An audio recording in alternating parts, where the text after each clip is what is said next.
সাহাবায়ে কেরামদের ভিতরে এক সাহাবীর নাম আব্দুল উজ্জা। এই আব্দুল উজ্জা ছোট্ট বালক, ঘটনা আপনারা সকলে জানেন। আব্দুল উজ্জা মানে উজ্জার গোলাম। উজ্জা ছিল একটা মূর্তি, যে মূর্তির পূজা বেঈমানরা করত, তার নামও ছিল আব্দুল উজ্জা, অর্থাৎ উজ্জার গোলাম, উজ্জার গোলাম। আব্দুল উজ্জা ছোট্ট বালক, দুনিয়া থেকে ছোটবেলায় তার আপন মা পরিপূর্ণ বিদায় নিয়ে নিলেন। দুনিয়াতে মা বলে আপন কেউ নাই। আব্দুল উজ্জার পিতা এবার একটা বিবাহ করলো। কি পরিমাণে ইসলাম পাইতে গিয়ে কষ্ট করেছেন, গভীর মনোযোগ, গভীর মনোযোগ। হে আমার গায়ে বান্দা পলাশবাড়ির মানুষ, গভীর মনোযোগের কান লাগিয়ে শুনলি। আব্দুল উজ্জা ছোটবেলায় তার মা জমিন থেকে পরিপূর্ণ বিদায় নিয়ে নিল। এবার আব্দুল উজ্জার পিতা আর একটা বিবাহ করলো। আমাদের যশোরের ভাষায় বলে সৎমা। আপনাদের গায়ে বান্দায় কি বলে? সৎমা। আব্দুল উজ্জার এবার সৎমা পরিপূর্ণ ঘরে চলে আসলো। আব্দুল উজ্জা সে এবার সৎমার কাছে লালিত পালিত হইতে লাগলে। কয়েক বছর দেওয়ার পরে এবার আব্দুল উজ্জার পিতা জমিন থেকে বিদায় নিয়ে নিলেন। আব্দুল উজ্জার এবার দুনিয়াতে মা নাই, বাবাও নাই। আব্দুল উজ্জার আপন মা ছোট্টবেলায় জমিন ছেড়ে বিদায় নিয়ে নিলেন। ভালো করে মনে রাখবেন, আব্দুল উজ্জা সেও কিন্তু বেঈমান, তার মাও বেঈমান, বাবাও বেঈমান, দাদা দাদি 14 গোষ্ঠী সকলে বড় বেঈমান, সকলে মূর্তি পূজা করে। তাহলে মুমিন না ঈমানদার? ঘুমোচ্ছেন? ছেড়ে দিলাম, এ পর্যন্ত থাক নাকি? কথা বলেন না কেন? আব্দুল উজ্জা নিজেও মূর্তি পূজা করে, বাবা মূর্তি পূজা করে, মা মূর্তি পূজা করে, 14 গোষ্ঠী সকলে মূর্তি পূজা করে। তাহলে আব্দুল উজ্জার 14 গোষ্ঠী ঈমানদার না বেঈমান? 14 গোষ্ঠী বড় বেঈমান। এরপরে আব্দুল উজ্জা তার মাও যখন জমিন ছেড়ে বিদায় নিয়ে নিলেন, বাবাও জমিন ছেড়ে বিদায় নিয়ে নিলেন, একজন আছেন তিনি হলেন সৎমা। কিছুদিন পর সৎমা বলে, আব্দুল উজ্জা রে, তোর আপন মাও জমিন ছেড়ে বিদায় নিয়ে নিল, বাবাও জমিন ছেড়ে বিদায় নিয়ে নিল, এখন আর আমি তোকে লালিত পালিত করতে পারবো না। এরপরে আব্দুল উজ্জাকে তার চাচার বাসায় আব্দুল উজ্জার সৎমা রেখে আসলেন। আব্দুল উজ্জা রে, তুই তোর চাচার বাসায় কাজ করবা, আর চাচা তোমাকে সমস্ত খরচপাতি বহন করবে, খাবারের খরচ, তোর পোশাকের খরচ, সবকিছু তোর চাচা পরিপূর্ণ বহন করে দেবে। এরপরে আব্দুল উজ্জা তার আপন চাচার বাসায় থেকে থেকে কাজ করতে লাগলেন। আব্দুল উজ্জার খাবারের খরচ, পোশাকের খরচ সব আব্দুল উজ্জার চাচা দেয়। আব্দুল উজ্জার চাচা ঈমানদার নাকি বেঈমান? আর জোরে বলেন। আব্দুল উজ্জার চাচা বড় বেঈমান। এরপরে আব্দুল উজ্জা তার চাচার বাসায় থাকতে লাগলেন। কিছুদিন যাওয়ার পরে আব্দুল উজ্জা ছোট্ট বালক যখন একটু বুঝতার ভিতরে পরিপূর্ণ ঢুকে গেল। আব্দুল উজ্জা তার ভিতরে এবার মদিনার পয়গম্বরের মহব্বত, ভালোবাসা ধীরে ধীরে ধীরে ধীরে আসতে লাগলো। আব্দুল উজ্জা রে, কিছুদিন পর প্রতিদিন দুপুর বেলায় তার আপন চাচার সাথে একই প্লেটে খাবার খেতে বসে। প্রতিদিনের নয় একদিন আব্দুল উজ্জা তার আপন চাচার সাথে একই প্লেটে খাবার খেতে বসে গেলেন। আব্দুল উজ্জা সেই দিন খাবারের প্লেটে বসে মনটা খারাপ হয়ে গেল। আব্দুল উজ্জা খাবার খায় না। আব্দুল উজ্জা কেন খাবার খাও না, কোনো জবাব দেয় না। চাচা এবার দ্বিতীয়বার বলে, আব্দুল উজ্জা মন খারাপ কেন, খাবার খাও না কেন, মা বাবার কথা কি মনে পড়েছে নাকি? বলে না না। এরপরে তৃতীয়বারের মতো আবার জানাই দিল, আব্দুল উজ্জা রে, কেন তুমি খাবার খাও না, আমাকে জানাই দাও। আব্দুল উজ্জা এবারে জানাই দিল, চাচা আমার মক্কার ভিতরে একজন পয়গম্বর এসেছেন যার নাম মুহাম্মদ সাল্লাল্লাহু আলাইহি ওয়াসাল্লাম। ওই পয়গম্বরের সম্পর্কে আপনি কিছু জানেন নাকি? বলে হ্যাঁ জানি। বলে ওই মোহাম্মদ কেমন? বলে ওই মোহাম্মদ তো সে একজন ভালো মানুষ, আমরা খুব ভালো করে জানি। ওই মোহাম্মদ নিঃসন্দেহে একজন সত্যবাদী, একজন সত্য মানুষ। ওই মোহাম্মদ কথার মাধ্যমে কাউকে কষ্ট দেয় না, কাজের মাধ্যমে কাউকে কষ্ট দেয় না। ওই মোহাম্মদ একজন ইমানদার মুমিন। কারণ মুমিন বান্দার 2 নাম্বার গুণ হলো মুমিন বান্দা জবানের মাধ্যমে কাউকে কষ্ট দেবে না, মুমিন বান্দা 2টা হাতের মাধ্যমে কাউকে কষ্ট দেবে না। আল্লাহ পাক পবিত্র কোরআনুল কারীমের ভিতরে সূরাতুল মুমিনুনের 3 নাম্বার আয়াতের ভিতরে আল্লাহ জানায় দেন, ওয়াল্লাযীনা হুম আনিল লাগwi মুরিদুন।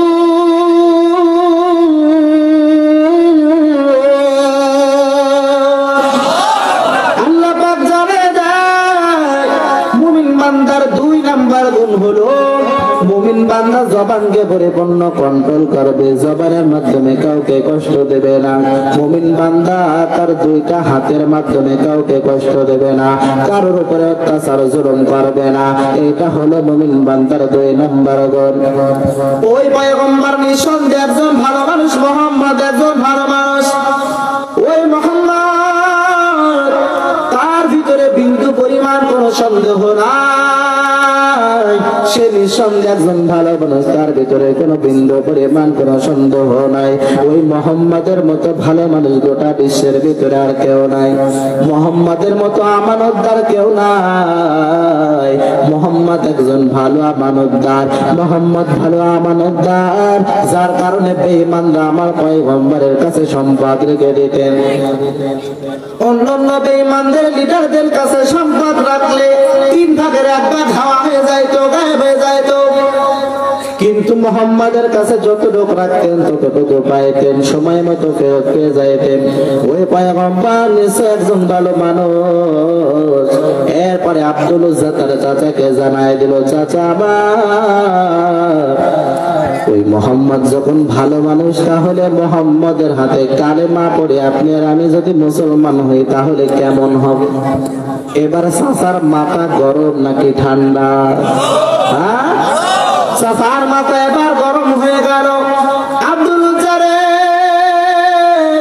ছোট্টবেলায় তোর বাবা জমিন ছেড়ে বিদায় নিল, তোর মা পরিপূর্ণ জমিন থেকে বিদায় গ্রহণ করল।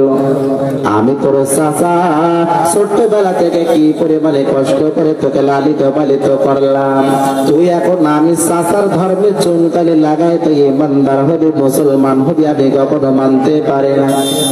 আব্দুল উজ্জা এবার জানাই দিল, চাচা আমার আমি ওই মুহাম্মাদের আদর্শের কাছে বড় দুর্বল, মুহাম্মাদের কোমল মতের হৃদয়ের কাছে বড় দুর্বল, আমার ওই পয়গম্বরের চরিত্রের কাছে বড় দুর্বল। কারণ আমার মুহাম্মাদের চরিত্রের সার্টিফিকেট দুনিয়ার কোন এমপি মন্ত্রীতেই নাই, দেয় নাই। আমার পয়গম্বরের আদর্শের সার্টিফিকেট, আমার পয়গম্বরের চরিত্রের সার্টিফিকেট দুনিয়ার কেউ দেয় নাই। আমার এই পয়গম্বরের চরিত্রের সার্টিফিকেট দিয়েছেন একজন, জোরে চিল্লায় বলেন তিনি কে? ওয়া ইন্নাকা লা আলা খুলুকিন আযীম।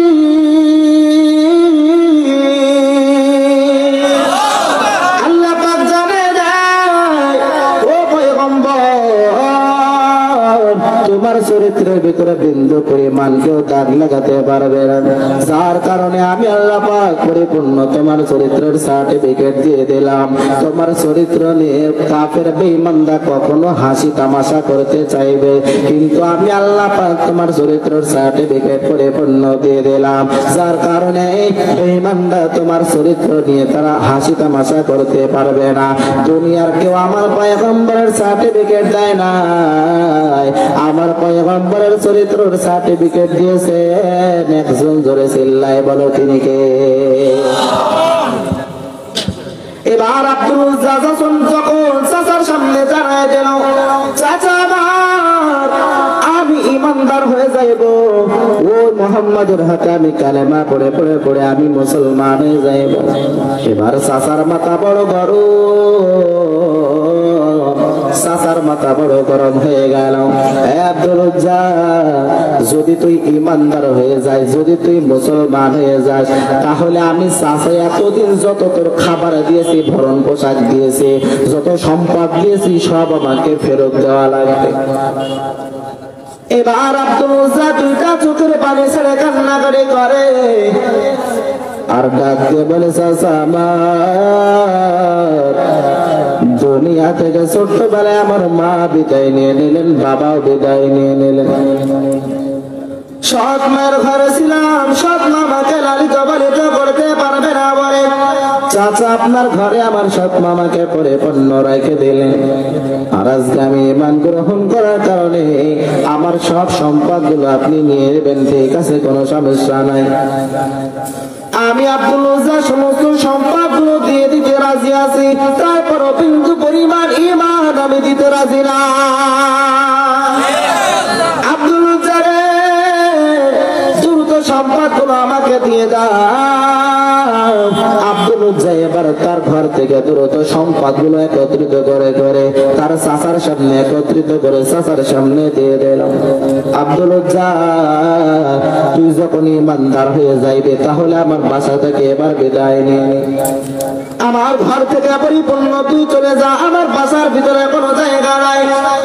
আব্দুল উজ্জা কান্নাকাটি করে।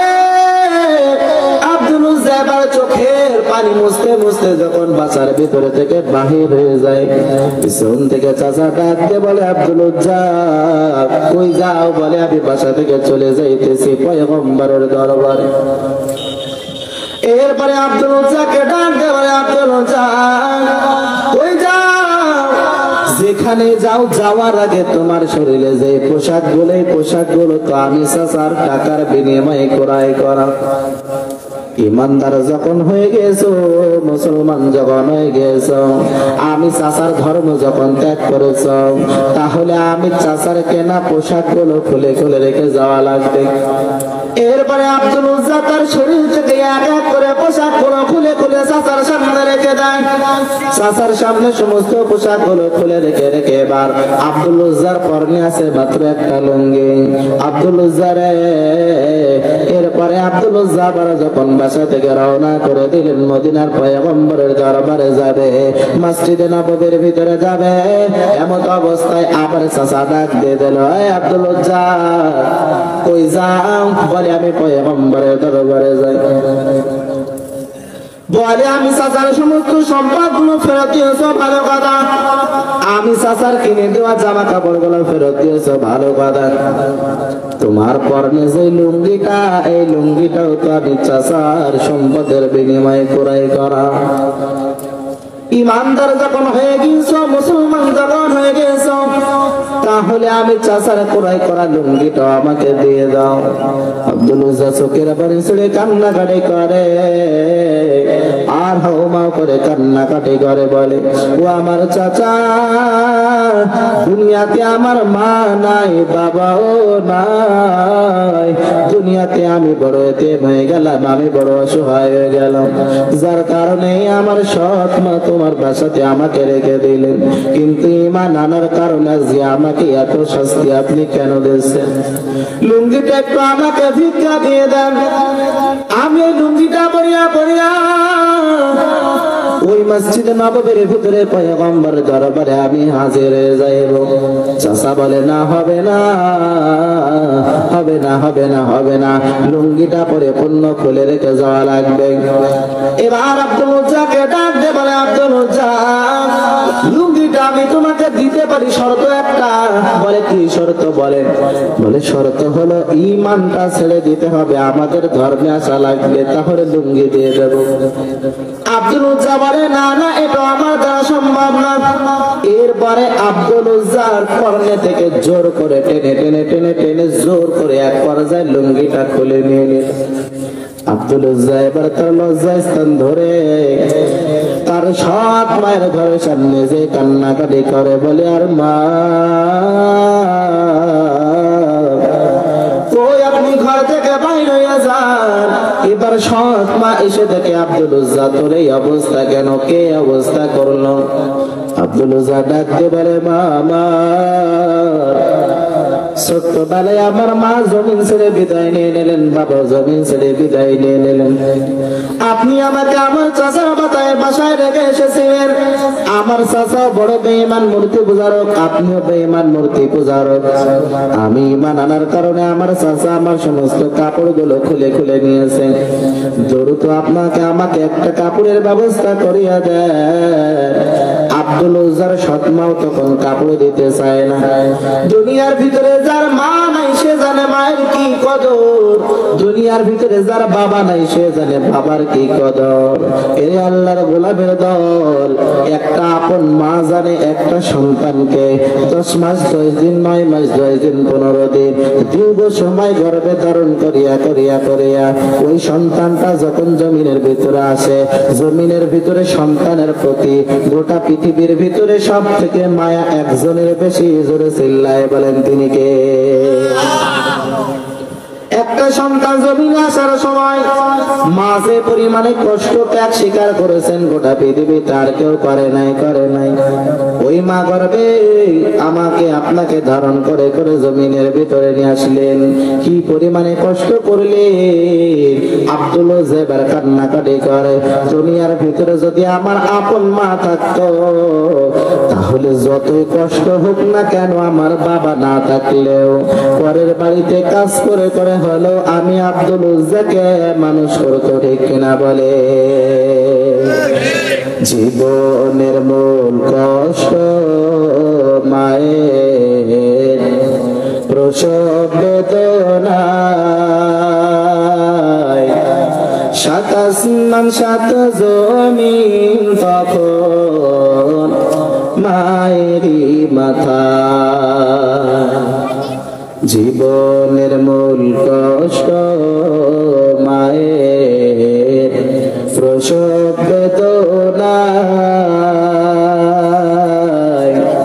7 আসমান 7 জমিন তখন মায়েরই মাথায়। এমন মাকে কেমনে আজি, এমন মাকে কেমনে আজি যাব আমি ভুলিয়া। ও আমার প্রাণের মা, মা গো মা কোথায় গেলে মোরে ছাড়িয়া। জনম দুঃখে ইয়াতীম আমি চাই না কেহ ফিরিয়া। আমি যখন ছিলাম আমার মায়ের উদরে, চলা ফেরা করলে যে মায় তত কষ্ট করে। আমি যখন ছিলাম আমার মায়ের উদরে, চলা ফেরা করলে যে মায় তত কষ্ট করে। আমার সুন্দর মুখ দেখে আমার সুন্দর মুখ দেখে মায়ের ব্যথা যায় যে হাসায়া। ও আমার প্রাণের মা, মা গো মা কোথায় গেলে মোরে ছাড়িয়া। জনম দুঃখী ইয়াতীম আমি চাই না কেহ ফিরিয়া। ও আমার প্রাণের মা, মা গো মা কোথায় গেলে মোরে ছাড়িয়া। জনম দুঃখী ইয়াতীম আমি চাই না কেহ ফিরিয়া। হয়ে গেছেন? মারহাবা তো বলতে হয় নাকি? আপনারা কি মানে ছোট নাবালক বাচ্চা যা শিখায় দেওয়া হয় তাই ছাড়া কিছু বলতে পারেন না, ওরকম নাকি আপনারা? মনে তো ওরকম গায়েবান্ধার মানুষের ইমানের পাওয়ার থাকবে আলাদা, কিন্তু এমন কথাবার্তা হবে যে ইমানের পাওয়ার নরমাল বোঝা যাচ্ছে। বুঝেন তা বুঝবেন অনেক সময় হয়ে গেছে। হ্যাঁ, ঘটনাটা শেষ করে আর একবার আলোচনা ফিনিশিং দিয়ে শেষ করে দেবো ইনশাআল্লাহ। হ্যাঁ না, আমার আবার ঢাকায় যেতে হবে, আগামীকালকে আবার ঢাকায় প্রোগ্রাম। তাহলে আল্লাহ পাক বললেন কামা আমানান নাস, সাহাবায়ে কেরামদের মতো ঈমান আল্লাহ পাক কেন আনতে বললেন? সাহাবায়ে কেরাম তারা নিজেদের জীবনের বিনিময় হলো তারা ঈমানকে রক্ষা করেছেন, ঈমান কখনো ত্যাগ করে নাই। এবার আব্দুল উজ্জা তারা সব মাকে ডাক দিয়ে বলল, ও বাবা দ্রুত আমাকে একটা কাপড়ের ব্যবস্থা করিয়া যায়। আব্দুল উজ্জার মা সৎমা বলে না হবে না। বারবার অনুরোধ করার পরে আব্দুল উজ্জা ডাক দিয়ে বলে, মা আমার বাসা থেকে একটা কম্বল হলো আমাকে দিয়ে দেন। এবার আব্দুল উজ্জা একটা কম্বল নিয়ে দুই টুকরা করে এক টুকরা দিয়ে নজরাজ ঢেকে ফেলল, আর এক টুকরা শরীরের ভিতরে দাঁড়ায় তার সৎ মাকে ডাক দিয়ে বলে, মা আমার আপনি তো ঈমান আনেন না, আপনি তো বেঈমান, আজকে আপনার থেকে আমি একেবারে শেষ বিদায় নিতেছি। যদি আপনি ইমানদার হয়ে দুনিয়া থেকে মৃত্যুবরণ করতে পারেন তাহলে পরকালে জান্নাতে আবার দেখা হবে, আর যদি ইমানদার না হয়ে মৃত্যুবরণ করে তাহলে এটাই হলো পরিপূর্ণ শেষ দেখা। ওই আব্দুল উজ্জা আবার মসজিদে নববীর কিনারায় যাওয়ার পর মসজিদের কিনারায় চারিকোণে ঘুরঘুর করে, এদিকে মসজিদে নববীর ভিতরে আমার পয়গম্বর তার সাহাবায়ে কেরামদেরকে লইয়া পয়গম্বর আলোচনা করতেছে, পরামর্শ করতেছে। এমন অবস্থার ভিতরে মসজিদে এবার নববীর এক কিনারা দিয়ে পয়গম্বর দেখতে পেল বাহিরে কে যেন পাগলের বেশে ঘুরঘুর করতেছে। পয়গম্বর এবার তার সাহাবায়ে কেরামদেরকে ডাক দিয়ে বলে, ও সাহাবায়ে কেরাম মসজিদে নববীর বাহিরে কে দেখো ঘুরঘুর করতেছে, একটু ডেকে আনো। এবার সাহাবায়ে কেরাম থেকে আব্দুল উজ্জাকে ডেকে এবার পয়গম্বরের সামনে হাজির করলো। হে আব্দুল উজ্জা রে, তোমার এই অবস্থা কেন? তোমার কাপড়ের এই হালত কেন? আব্দুল উজ্জা এবার আমার পয়গম্বরকে জানাই দেয়, পয়গম্বর দুনিয়াতে আমার আপন মাও নাই, দুনিয়াতে আমার আপন বাবাও নাই, আমার চাচা হলো বড় বেঈমান, চাচার বাড়িতে আমার সৎ মা আমাকে রেখে এসেছিলেন। আমি ঈমান আনার কারণে, আমি মুসলমান হওয়ার কারণে আমার চাচা আমার সমস্ত সম্পদ গুলো ছিনিয়ে নিয়ে নিয়েছে। আমি আব্দুল উজ্জার সমস্ত কাপড় গুলো খুলে জোর করে নিয়ে নিয়েছে। আমি আব্দুল উজ্জার একটা শর্ত দিয়েছিল, তোমার কাপড় গুলো আমি পরিপূর্ণ দিয়ে দিতে পারে, যদি ঈমানটা দিয়ে দাও তাহলে আমি কাপড় গুলো পরিপূর্ণ তোমাকে দিয়ে দেব। কিন্তু পয়গম্বর আমি ঈমান হারা হই নাই, কাপড় গুলো সব রেখে এসেছি, তারপরে ঈমান হারা হই নাই। আব্দুল উজ্জা রে, তোর ঈমান আনাটা আমার কাছে এত পরিমাণে পছন্দ হয়ে গেল, তোমার ঈমান আনাটা আমি পয়গম্বরের কাছে বড় জ্ঞানী বলে মনে হলো। কারণ অন্যান্য সাহাবী কো ইসলামের জন্য ঈমান পাইতে গিয়ে জীবন দিয়েছেন, শাহাদাত বরণ করেছে, কেউ নিজেদের দেহের তাজা রক্ত জমিনে ঢেলে দিয়েছেন, কেউ তার সন্তান ছেলে মেয়েকে ইসলামের জন্য উৎসর্গ করে দিয়েছেন। কিন্তু তুমি আব্দুল উজ্জা তোমার পরনের কাপড়টা পরিপূর্ণ তুমি ত্যাগ করে দিলা, তোমার লজ্জাটা তুমি পরিপূর্ণ আগলে রেখে তারপর ঈমান হারা হও নাই। ও আব্দুল উজ্জা রে, তুমি যে ঈমান এনেছো এটা আমার আল্লাহ পাকের কাছে বড় পছন্দ হয়ে গেছে। আব্দুল উজ্জা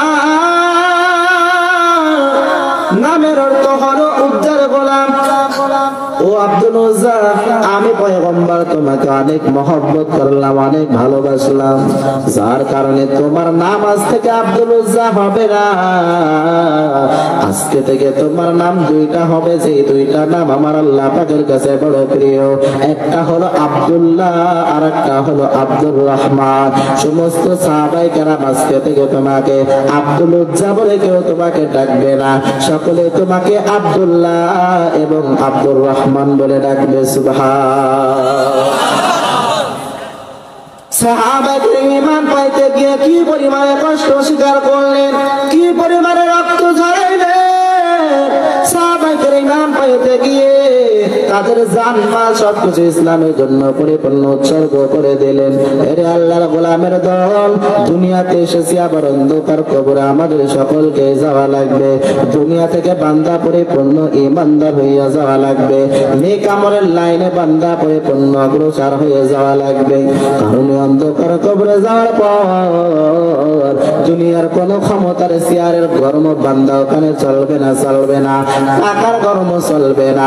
অনেক গার্মেন্টসের মালিক হয়েছে ঢাকার ভিতরে, মাদ্রাসা মসজিদের ভিতরে বড় বড় দাতা হয়েছে, যদি মানুষ দেখানোর জন্য কোটি কোটি টাকা দান করে, একটা টাকাও কোনো কাজে আসবে না।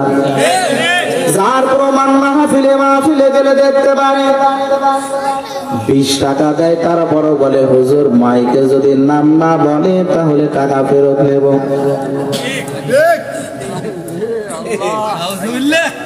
নাউজুবিল্লাহ, আউজুবিল্লাহ বলেন। দেয় 20 টাকা, কয় টাকা? মাইকে না বলে তাহলে 20 টাকা ফেরত নেব। তাহলে কি লোক দেখানোর জন্য দিল না আল্লাহ দেখানোর জন্য দিল? লোক দেখানোর জন্য দিল। এই জন্য দুনিয়া থেকে পরিপূর্ণ ঈমানদার হয়ে নেক আমলের লাইনে অগ্রসর হওয়া লাগবে, দুনিয়া থেকে পরিপূর্ণ ঈমানদার বান্দা হয়ে যাওয়া লাগবে।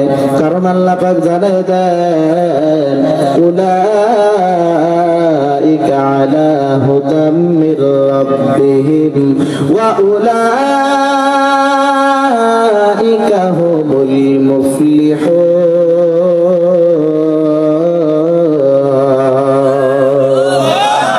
আল্লাহ পাক জানায় দেয়, যারা দুনিয়ার ভিতরে যারা ঈমানদার হয়ে গেল তারা বড় দামি, তারা বড় সফল কাম হয়ে গেল। এই জন্য পরিপূর্ণ ঈমানদার বান্দা হওয়া লাগবে, অন্ধকার কবরে যাওয়ার আগে পরিপূর্ণ মুমিনে যাওয়া লাগবে। কারণ আল্লাহ পাক পবিত্র কোরআনের ভিতরে সূরাতুল মুমিনুনের শুরুর অংশে জানায় দেন, কদ আফলাহাল মুমিনুন, যারা মুমিন তারা সফল কাম, তারা সফল কাম। অন্ধকার যাওয়ার আগে বান্দা পরিপূর্ণ পরকালের মাল সামানা গড়ে গুছায় যাওয়া লাগবে। দুনিয়া থেকে এমন কিছু কামাই করে যাওয়া লাগবে যেই কামাইটা আমার পরকালে নাজাতের ওসিলা হইতে পারে। দুনিয়ার ভিতরে আল্লাহ পাক 2টা 3টা 4টা 5টা সন্তান আপনাকে দান করে দিলেন, একটা সন্তানকে হলেও আপনি আপনাদের মাদ্রাসার ভিতরে দিয়ে দেন। এই কিশোর গাড়ি বিলপাড়া নুরানি হাফেজিয়া মাদ্রাসা এতিমখানার ভিতরে দিয়ে দেন। আজকে যে 3টা হাফেজে কোরআনের মাথায় যে পাগড়ি পরায় দিলাম, তাদের মায়ের মন যে কি পরিমাণে খুশি আপনি একটু চিন্তা করে। তাদের সিনার ভিতরে 30 পারা কোরআন পরিপূর্ণ আল্লাহ পাক ঢুকায় দিলে, 30 পারা কোরআন তাদের সিনার ভিতরে ঢুকে গেছে, যার কারণে তাদের দাম কমেছে নাকি বেড়েছে? আরো জোরে বলেন। হাফেজে কোরআনদের দুনিয়াতে সম্মান, পরকালে সম্মান। হাফেজে কোরআনদের যারা মা বাবা হবে তাদের দুনিয়াতে সম্মান, আবার পরকালে সম্মান। কারণ আল্লাহ পাক জানায় দেন, যারা দ্বীনি ইলম শিক্ষা করার জন্য বাইরে হইবে তারা অনেক বড় দামি। ক্বালান নবী সাল্লাল্লাহু আলাইহি ওয়া আলিহি ওয়া সাল্লাম, মান খারাজা ফি তালাবিল ইলমি ফাহুয়া ফি সাবিলিল্লাহি হাত্তা ইয়ারজিআ, আও কামা ক্বালান নবী আলাইহি সালাতু ওয়াস সালাম। পয়গম্বর বলতেছেন, যখন কোন ছোট বাচ্চারা ইলম শিক্ষা করার জন্য যখন বাজার থেকে বান্দা বাইরে হয়ে যাইবে, ঘর থেকে বাইরে যাইবে, যতক্ষণ পর্যন্ত ইলম শিক্ষা করে ঘর থেকে বাহির হয়ে আবার ঘরে না ফিরবে, ততক্ষণ পর্যন্ত আমার আল্লাহ পাক তার সময়টাকে ফাহুয়া ফি সাবিলিল্লাহ, আল্লাহর পথে সময় ব্যয় করার সওয়াব সে পরিপূর্ণ পেয়ে যাইবে। হাফেজে কোরআনের কি পরিমাণ দাম জানেননি? পয়গম্বর জানায় দেয় হাফেজে কোরআনরা জান্নাতের ভিতরে যাওয়ার পর এক একটা আয়াত তারা পাঠ করবে, জান্নাতের ভিতরে এক এক বড় বড় বিল্ডিং হয়ে যাইবে। পয়গম্বর জানায় দেন আন আব্দুল্লাহ ইবনে আমর রাদিয়াল্লাহু তাআলা আনহু قال قال رسول الله صلى الله عليه وآله وسلم يقال لصاحب القرآن اقرأ وارتقي ورتل كما كنت ترتل في الدنيا فإن منزلك عند آخر آية تقرأها أو كما قال النبي عليه الصلاة والسلام। পয়গম্বর বলতেছেন হাফেজে কোরআন যারা হইবে তারা জান্নাতে যাওয়ার পর يقال بصاحب القرآن اقرأ وارتقي ورتل كما كنت ترتل في الدنيا, তারা দুনিয়ার ভিতরে যেমন তারতিলের সহিত কোরআন তেলাওয়াত করত, ওয়ারাতিল কুরআন তারতিলা, তারতিলের সহিত যেমন কোরআন তেলাওয়াত করত, আল্লাহ পাক ডাক দিয়ে বলবে ও হাফেজে কোরআন, আজকে তুমি পবিত্র কোরআনের শুরু থেকে শেষ পর্যন্ত তেলাওয়াত করতে করতে করতে করতে সময়টাকে অতিক্রম করে দাও। দুনিয়ার ভিতরে যেমন পবিত্র কোরআনের সর্বপ্রথম সূরার নাম সূরাতুল ফাতিহা, ওই দিন জান্নাতি যত হাফেজ হইবে, হাফেজ সন্তান আলেম, তারা পবিত্র কোরআনের শুরু থেকে সূরাতুল ফাতিহা পড়া শুরু করে দিবে। সূরা ফাতিহা পড়তে পড়তে পড়তে পড়তে একেবারে সূরা নাস পর্যন্ত পড়বে। যতগুলো আয়াত আছে আল্লাহ পাক ততগুলো জান্নাতের ভিতরে বিল্ডিং এর মালিক বানিয়ে দিবে। এরপরে জান্নাতি সাহাবী, জান্নাতি হাফেজ, তার এবার বাসা কত তলায় হবে জানার দরকার আছে না? পয়গম্বর জানিয়ে দেন ফাইন্না মানজিলাকা ইনদা আখিরি আয়াতিন তাকরাউহা, হাফেজে কোরআন মিনাল জিন্নাতি ওয়ান নাস, পবিত্র কোরআনের শেষ আয়াত কিনা? আরো জোরে বলেন। পবিত্র কোরআনের সর্বশেষ আয়াত মিনাল জিন্নাতি ওয়ান নাস, একেবারে ফাইন্না মানজিলাকা ইনদা আখিরি আয়াতিন তাকরাউহা, পবিত্র কোরআনের শেষ আয়াত পাঠ করবে, একেবারে সর্ব থেকে সর্ব উপরের তলায় হাফেজে কোরআনের স্থান হইবে।